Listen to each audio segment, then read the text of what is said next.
place soon. Thank you. Okay, so we'll now a third presentation today in public input. We have welcome to the front Andrew Crooksigner, and Andrew is looking to address the committee today on the transport outcomes associated with the proposed sale and demolition of the downtown car park and its impact on the city centre and the overall transport network. Is there a presentation associated? Yes, so we've received a presentation. Is that the updated one, Lata? Yes, wonderful. It's the updated one, Andrew. So generally about 5 minutes with a bell to signal when you're on that limit, and then we'll open up to a few questions afterwards. So welcome, Andrew, and the floor's over to you. Thank you, Mr. Chair. Good morning. I'm here as the representative of the Save Queen Street Society Incorporated and as a building owner who's owned and developed over 70 buildings in the Auckland CBD, including 9 buildings in Queen Street. I've developed an alternative scheme for downtown car park building with Brian Aitken of Peddle Thorpe. Brian was the principal architect of Metropolis, Lumley, Vero, SAP House at 151 Queen Street and many other landmark Auckland buildings. We've also worked with Norm Lee, the original engineer of the downtown car park, Craig Stevenson, the technical director of Oricon, and Yanis Prionis, a specialist seismic engineer. Yanis is here with me, and I also have Matt Tooman, valuer, to be here with me today to answer any queries you may have. I was born in Auckland and have lived and worked in the city as a developer and investor for the last 38 years. I love Auckland and want it to be a vibrant place that attracts people to live, work and play. The Society represents the interests of building owners, tenants and Aucklanders who seek the success of the city. We need you, our elected representatives, to make the right decisions so that Aucklanders can easily come to the city to enjoy the variety of goods and services that small businesses offer. Demolishing the downtown car park damages the city. It makes it harder to visit the city, to shop, dine, attend events and to access the Gulf Islands. Businesses will close, buildings will be abandoned and the city will die. Now more than ever, we need to make it easier for people to return to the city, not harder. The notion that the removal of car parking from the city leads to people taking a bus, bike or train to the city is just not correct. People simply go elsewhere, to Newmarket, St Luke's or Sylvia Park, shopping centres where parking is plentiful and often free. This is one of the reasons why these centres are flourishing and the city is suffering. The downtown car park is a key strategic city asset. It's irreplaceable in both location and from a planning perspective. It could not be rebuilt.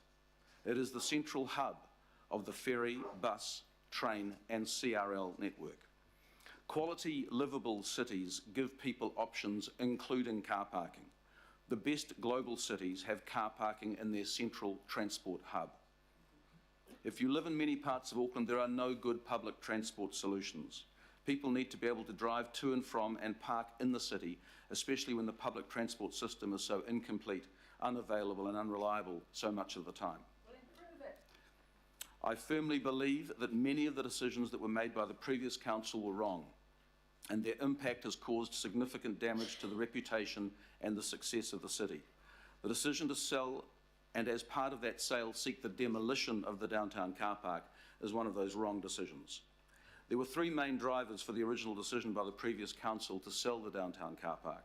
The first was for council to raise money to be able to provide essential services to ratepayers. It was anticipated that the net funds available to council from the sale would be not less than $100 million. The second was to alleviate the need to spend a purported $20 million on a seismic upgrade of the downtown car park. The third was to achieve certain transport outcomes which aligned with the city centre master plan. The previous council approved the sale subject to achieving all of these objectives. The reason Eke Panuku are now asking for the governing body to approve the terms of the sale is because the current terms that have been negotiated are materially different to the governing body resolution passed in 2021. Turning to each of these in order. The current deal in front of you from Precinct Properties includes contractual obligations that requires the council to spend circa $75 million on a variety of construction requirements and will leave the council with circa $50 million at best. This of course assumes that there are no cost overruns which we know in the construction industry is highly unlikely. This is not what the previous council was expecting to receive. The downtown car park is not earthquake prone. In 2020, council received an engineering report from CompuSoft, I have a copy with me, that led them to believe that they would need to spend $20 million to seismically upgrade the building. This was a result of the 65mm concrete non-ductile steel mesh floor of the car park being considered a critical failure point. At the New Zealand Society for Earthquake Engineering Annual Conference in 2020, Yanis Prionis presented a peer-reviewed analysis on non-ductile steel mesh concrete floors, which proved that the floor in the downtown car park is not a critical failure point. As a result, the building would not be earthquake prone. Further, the structural works to deliver the alternative scheme that I will propose to you shortly will strengthen the building to 100%.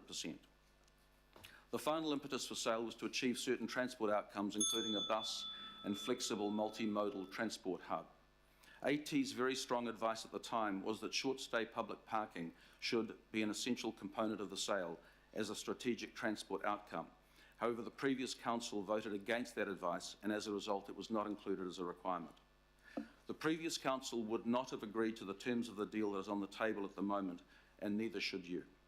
The deal does not deliver on the financial outcomes sought. The building does not need seismic upgrade, and it does not deliver on the strategic transport outcomes.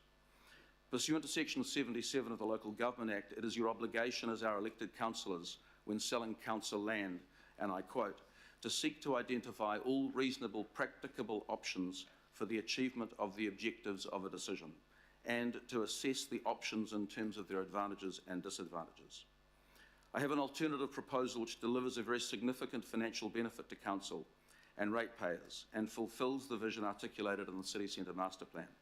A win for council, a win for ratepayers, and a win for Aucklanders. My alternative proposal is very simple, and you should have three bits of paper in front of you. It's to sell the development rights above the existing building to a developer who will build a tower or towers. This will achieve between $43 and $88 million as a sale price for those development rights, dependent on the floor area ratio that can be achieved above the existing car park. Enable that developer to purchase up to 500 car parks in the existing car park building that provide for the development above. At $200,000 per car park, this would generate $100 million. The third, keep the much needed affordable parking operating continuously within the downtown car park while a development occurs above, and that generates currently $5 million to council. These car parks are worth around $100 million as an investment. Alternatively, council has the option to sell those car parks on a strata title basis with a lease back to AT or another operator for $90,000 each. If sold, that would generate another that same $100 million in cash to council. The combination of these values comes to between $250 and $300 million. This alternative is around $200 to $250 million better than the present offer you have in front of you, which generates at best $50 million, but probably less. And most importantly, it retains the benefit of much needed car parking for Auckland City. I understand you received a petition in September from Cherie Heimgartner. She now has over 9,500 signatures to her petition. In addition, we have surveyed Lower Queen Street and the surrounding area retailers, and we have over 120 signatures from retailers who do not want the downtown car park to be demolished and who desperately need your support. Thank you. Thank you very much, Andrew, for your very comprehensive presentation there, and we have a couple of questions. Councillor Williamson, who is online. Thanks, Mr. Chairman. My first question actually is to you, sir. I look at my agendas very carefully. I looked at it again this morning. This is a subject that is very dear to my heart and I'm very interested in. I saw no sign of this on the agenda whatsoever, and I've made alternative arrangements to be elsewhere, so I'm online because I'm still so interested I've had to duck out of what I was at. Can you explain to me how something this important can be on our agenda and yet not published in anywhere that I can see that it was going to happen?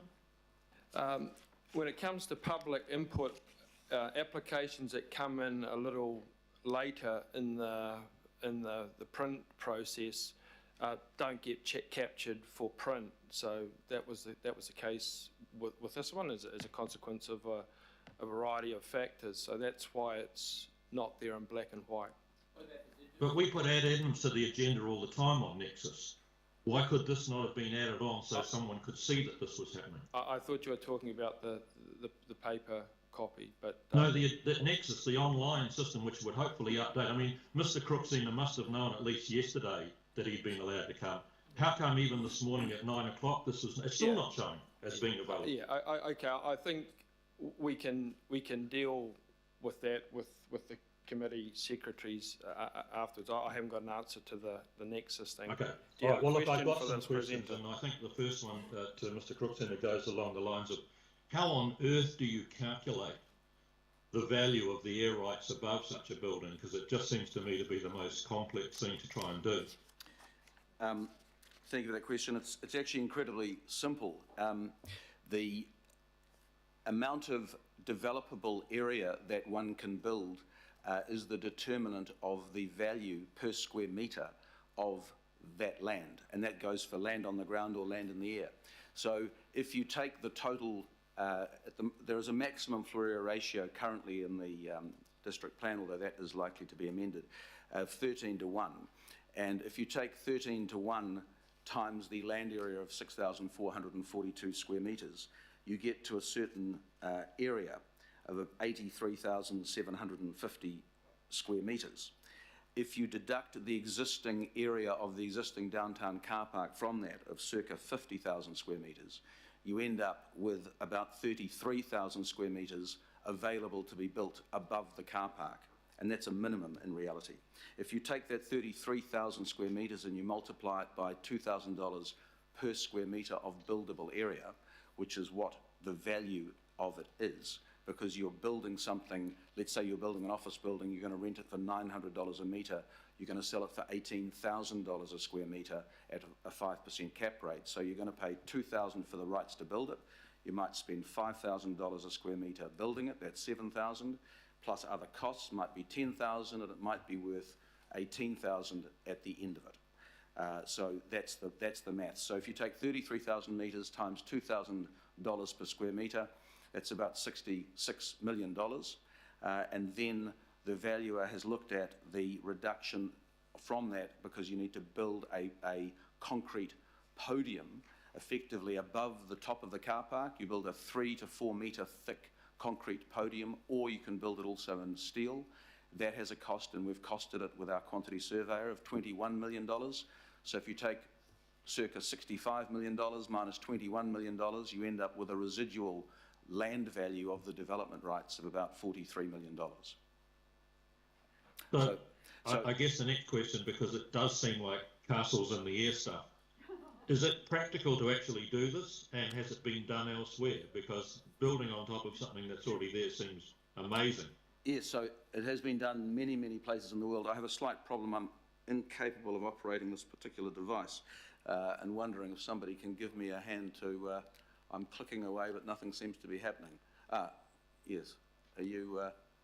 Lata, can you drive it? So if you move forward... Sorry? Is it the side ones or the top?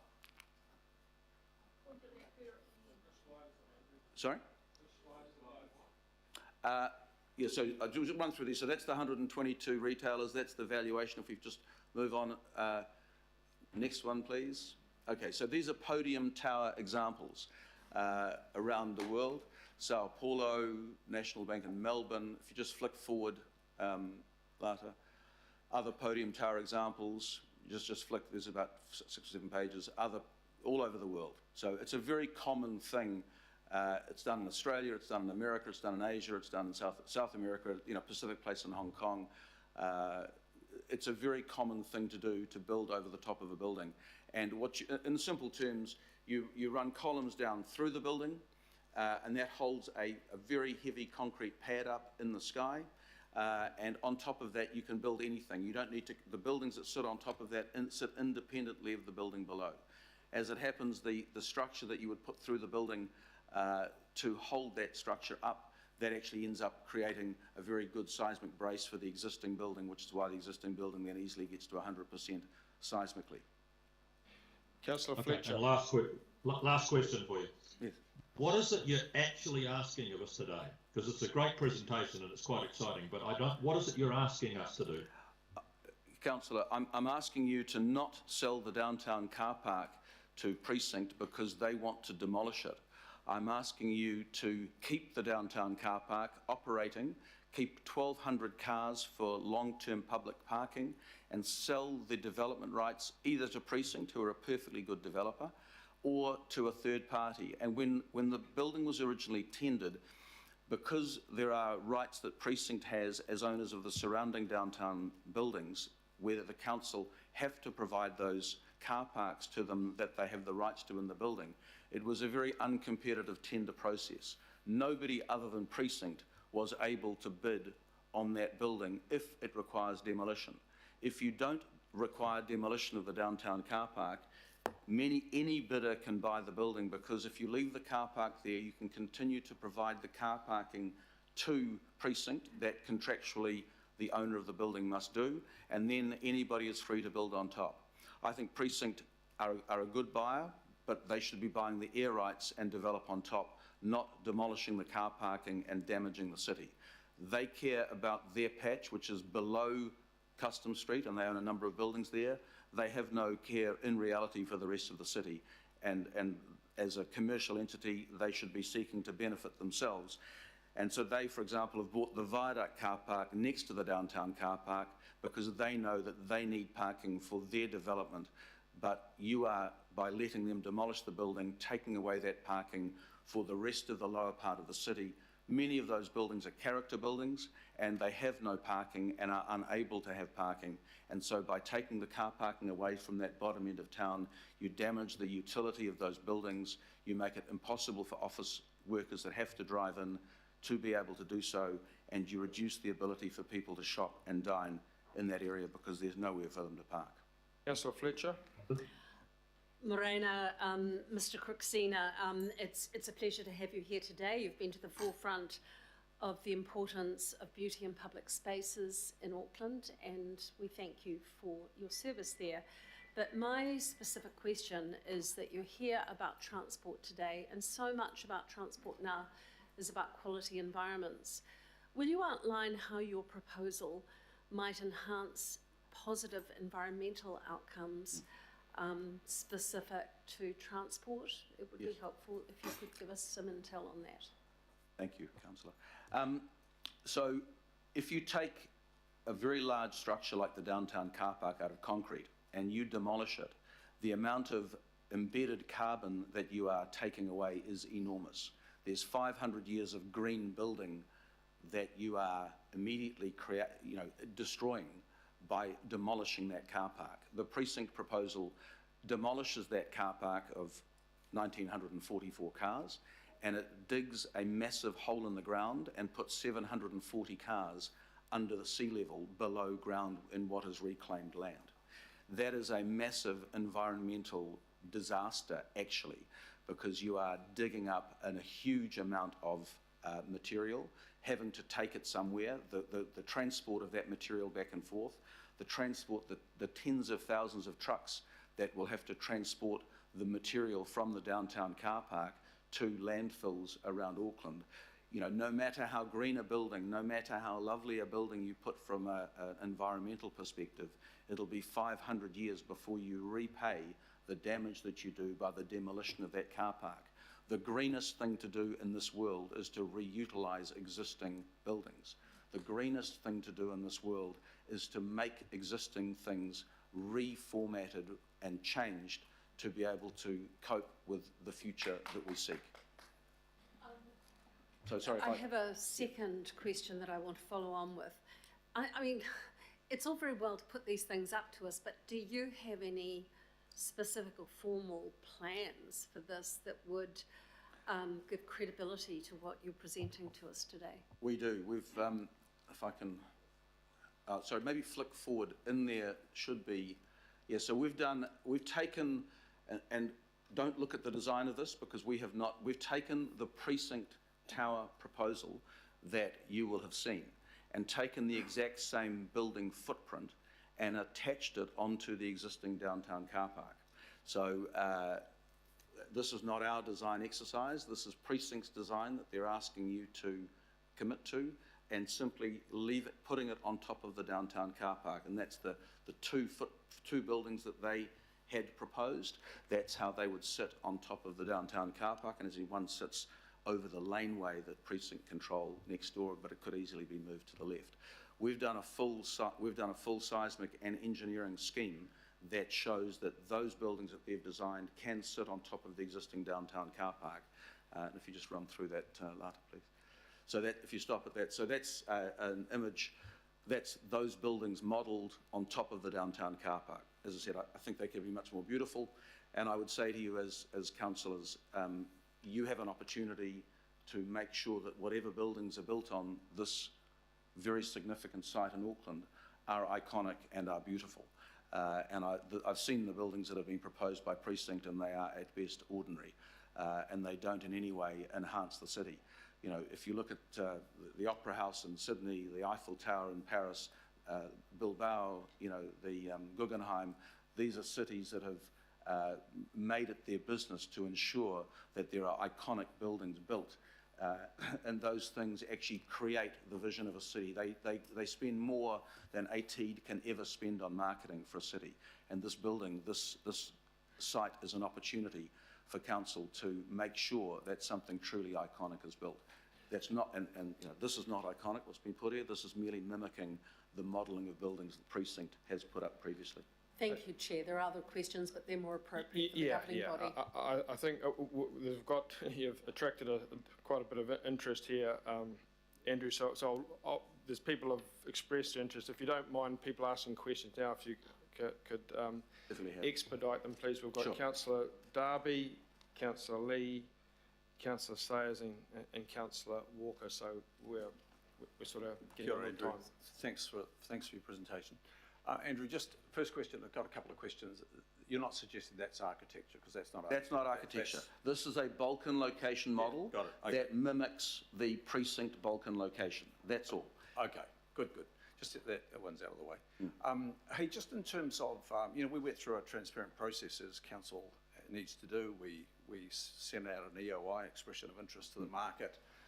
People responded. I don't recall anybody coming back to us and saying, my offer here is we will achieve your strategic outcomes and retain this concrete hulk of a car park.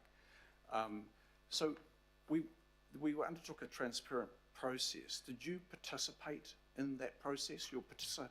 I did not. But you're expressing an interest now, Andrew, and the process has closed. I have no interest in purchasing the car park. The project is far too... I'm not interested at all. I'm interested in preserving public parking for the city, Chris, which I know you are diametrically opposed to, but you are wrong, and you will damage and have damaged and will continue to damage the city by trying to get rid... Chair, come on.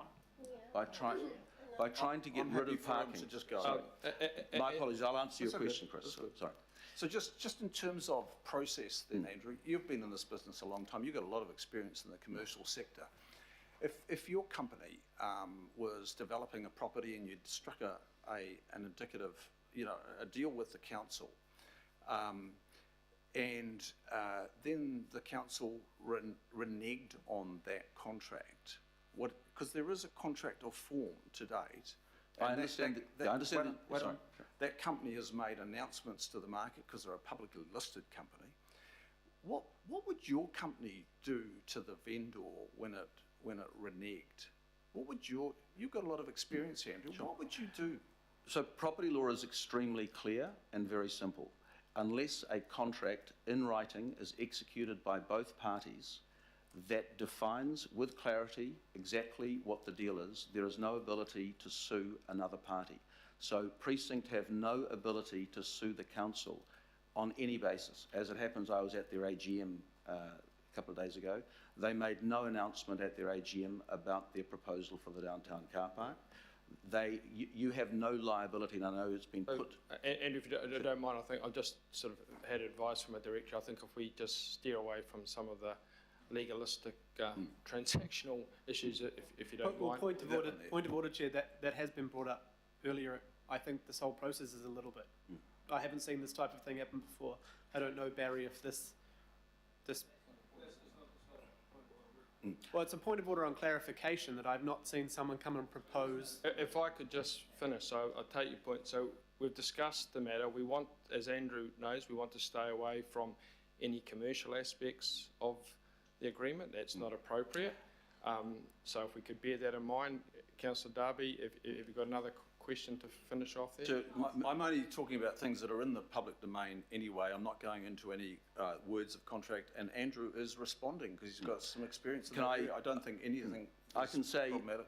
if, Councillor Darby, you agree to sell the building and end up with 50 million versus an alternative proposal of 250 million, the likelihood that the Save Queen Street Society brings litigation against the council for losing $200 million of the ratepayers' money is much greater, and our claim is much more certain than any claim that Precinct may have, and you would, under Section 77, not have fulfilled your obligations under the Local Government Act, and as directors of Panuku, they would also be liable for not doing the best for the people of Auckland. We're not talking about 2 million, we're talking about $200 to $250 million difference between my alternative proposal and the proposal you are about to try and make happen. That is significant money. If you care about the people of Auckland, even if you don't care about the parking, that $200 to $250 million is something you should be seeking. Is that a soft threat to sue? It's not a soft threat at all. It's a fact. All right, thanks. It's not a soft threat. We're going to move on to the next question now, Councillor Lee. Thank you, Mr. Chairman. I wasn't here when the original decision was made. I was in retirement, but I do understand that the agreement was conditional to a commercial market, a competitive approach, and so I have some questions about that. In terms of design, I would acknowledge Mr. Crookzina for the Metropolis building, which I think is one of the finest new buildings in the city, and I think he was only in his 20s when he built and had very much input on the design of that, so I acknowledge you for that. My question is, you have talked about, in terms of integrated transport planning and integrated transport links to the inner city, that apart from the CRL, which is coming one day, I hope, and our buses, and the Britomart train station, you believe that the majority mode transport, in other words, private cars, are part of integration, and you talked about leading cities having car parks in the inner city. Can you give us an example, please? Yeah, so if you, Lata, sorry, if I could ask you to flick back a few slides. We've done an analysis of different cities around the world to look at the number of car parks that they have in their transport hubs versus, here we go, it's a slide here. So interestingly, we actually have the least number of car parks in our transport hub by comparison to Sydney, Brisbane, Dublin, Melbourne, Livorno, Stockholm, Fukuoka, Genoa, Helsinki, Copenhagen, Marseille, Vancouver, Seattle, and Tel Aviv. So for each, there are one car park per 1,400 people in our city within our, if we get down to the 1,200 car parks I'm proposing in the downtown car park, we would be worse, the least number of car parks, which Mr. Darby would make you happy, I would think, less by you know, if you look at Copenhagen, they have one car park per 193 people, whereas we have one car park per 1,417 people in terms of our population. So to have, and to not have a vehicle parking place in the middle of the ferries, the buses, the trains, it's madness. If you want to go to Wellington and you live in Warkworth, you should be able to drive into the city, park, jump on a train and go to Wellington. We need to make sure that the city and the transport hub of the city functions effectively. Cars are a part of reality. You cannot banish them off the roads, and they will never be banished off the roads. Simply, you will make the city a worse place to be. Okay. Councillor Say. Can I just have a follow-up, please, Mr. Chair? Air rights seem to be the key issue and the point of difference between your proposal, alternative proposal, and what I understand the council has signed up to, or has it really, when you analyse it. But anyway, air rights are the key aspect here.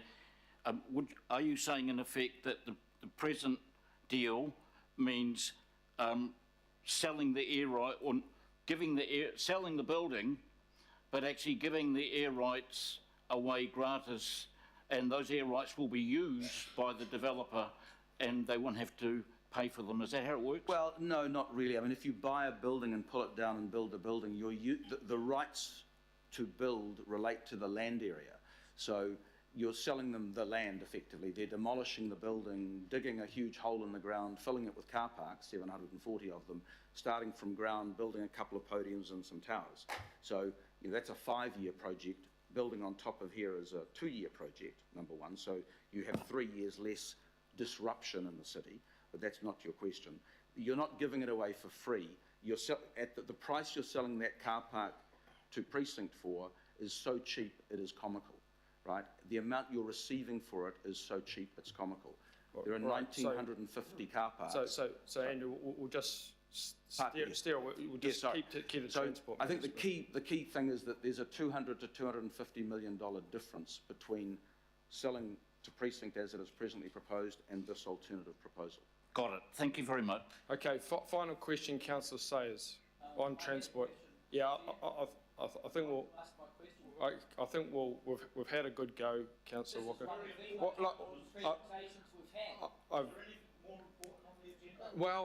I think we've had a good run. Look, I don't need you interjecting. I've gone to Councillor Sayers. Could you ask your question, Councillor Sayers? Thank you, Chair, and thank you for your indulgence in terms of the time frames allowed to ask those questions. I appreciate it. I also appreciate your presentation, Mr. Cruxina. I found it very helpful. Some information in there that I wasn't aware of, so very grateful, and for the written follow-up material. We've just had a little bit of caution around, I guess, any legal comments we might make, so to avoid any interjections or standing orders, I might just ask for your opinion. So, and it's around the contractual arrangements and how we might wind ourselves back out again. You're more familiar with that than I am. So just in your opinion, what needs to happen? Yeah, so essentially, the process that you've gone through, you put something on the market with certain conditions. The deal that's currently on the table has negotiated out a number of those conditions, and that's why it is coming back to the governing body for sign-off. If the deal that has been proposed fulfilled all of the conditions that were originally there, it is possible that Panuku may be able to sign it under the previous motion that was passed in 2021. Because the deal is different, they're coming back to the governing body and trying to convince everybody that you're committed in some way. You're not legally committed at all. There is no legal commitment unless you've signed a sale and purchase agreement. You are not, the council is not legally bound. And then the question is, have you led them on? Well, no, they've negotiated better terms. Okay, so we're steering away from. Well, I'm giving you my opinion. Yeah. So that's, and as a buyer of property, and I have bought. And I think that's been made very clear. Thank you, Andrew. Councillor Sayers, is that you finished? Yes, I covered. Okay. Andrew, final question. I'll be quick, Mr. Chair. Just before you do, so if we could have a concise question related around the transport. Correct. Okay. So this is a revelation for me. I was on the council previously. We weren't given any of these options. I want to put that on the record. Can you go back very quickly to the street layout? It's about 3 slides back or forward. Okay, back one. Back one. There it is. My question goes like this. The proposal for us is not only the demolition of the car park at huge cost, but also the demolition of the viaduct. The flyover. And the flyover. Because what was proposed originally was a transport hub that could cater for not just short stay parking, but bus turnaround within the complex, so it doesn't have to go around the street, so you take the buses off the street, mobility to connections to the ferries, the buses, the trains, and future CRL.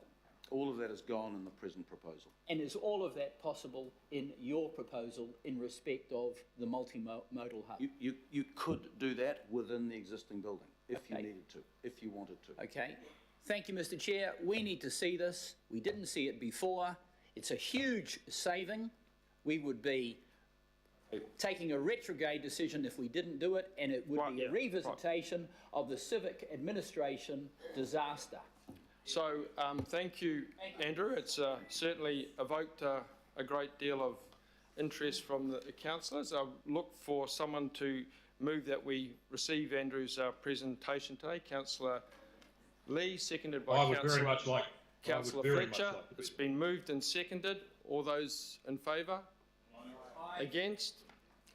Thank you very much, Andrew, and thank you for the material that you've provided today. Thank you. All right, final presentation today. Sorry.